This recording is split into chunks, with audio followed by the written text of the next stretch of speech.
The title of your story is Amy's Halloween Secret. It was almost October 31st, and Amy was excited. Halloween was her favorite day of the year. She found it more fun than Christmas because she got so many more presents in the form of candy.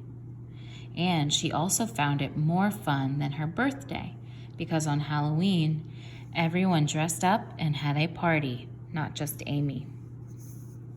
Amy was also excited because she had just moved to Brooklyn in New York City. Her mother had been hired as an English professor at a nearby university, so Amy, her mom, and her dad had packed up their things in St. Louis, Missouri, and moved their lives to the East Coast. Amy had heard a lot of things about New York City and wondered what Halloween in Brooklyn was like. Did the kids dress up and go trick-or-treating like they did in St. Louis? Did parents hand out candy, or did they only have healthy treats? What kind of costumes did people wear? Amy was impatient to find out, but thank goodness it was already October 29th. On October 31st, Amy rushed home from school and found her costume laid out on her bed, all ready to wear. Her mom had stayed up late the night before working on it. Now it was ready, and it looked perfect. Amy loved the Winnie the Pooh stories, and this year she was going to be Tigger, the bouncy, happy tiger. Her mom had found the perfect orange and black fabric for her costume, which also matched with the orange and black colors of Halloween. After Amy's mom had painted whiskers on Amy's face, the two of them set off to explore the neighborhood. Amy's mom had clearly sewn a pouch into the Tigger costume, where Amy could store her candy. They went around the block and then ended up near a park, where a lot of kids were playing in their Halloween costumes. A small house stood at the center of the park. Amy wanted to go closer and investigate.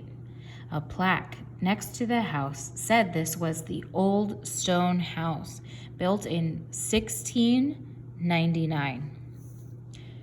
That's more than 300 years ago, Amy said to her mother. Does anyone live there now? It's Halloween, said her mother said. I think we should knock on the door and find out. Amy was a little nervous, so she held onto her mother's hand as they walked up to the door. They knocked, no response. Amy tried again, this time more loudly.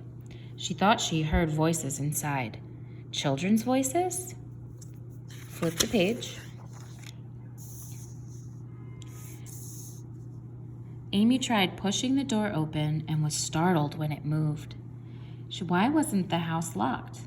Who was inside? Still clutching her mother's hand, Amy began exploring. Hello? She called out.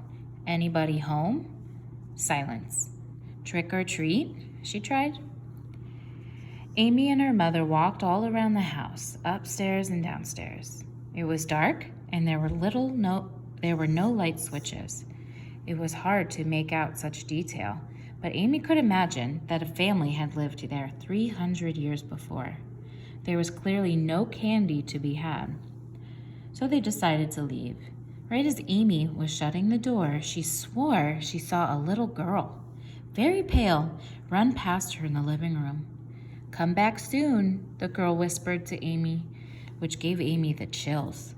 What's wrong? Her mother asked her. Oh, nothing, said Amy.